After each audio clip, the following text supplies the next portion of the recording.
టీజీఐఐసీకి 160 కోట్ల రూపాయల ఆదాయం సమకూరింది.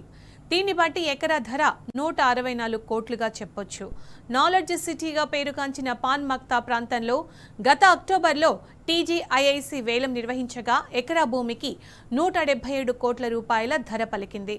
ఒకే ప్రాంతంలో నెల రోజుల్లోనే ఇంత వ్యత్యాసం రావడంపై టీజీఐఐసీ అధికారులు స్పందిస్తూ తాజా వేలంలో ఎకరా భూమి 2 ఫ్లాట్లుగా విడివిడిగా ఉండడం వల్లే బిల్డర్ల మధ్య పోటీ తగ్గి ధర తగ్గిందే తప్ప నగరంలో భూముల విలువ పడిపోవడం లేదని సమర్థించుకుంటున్నారు. 2017లో ఇదే ప్రాంతంలో వేలం నిర్వహించగా గజం 88,000 రూపాయల ధర మాత్రమే పలికిందని, దాంతో పోల్చుకుంటే ఇప్పుడు పలుకుతున్న ధర ఎంతో అధికమని కాంగ్రెస్ సర్కార్ గొప్పలు చెప్పుకుంటోంది.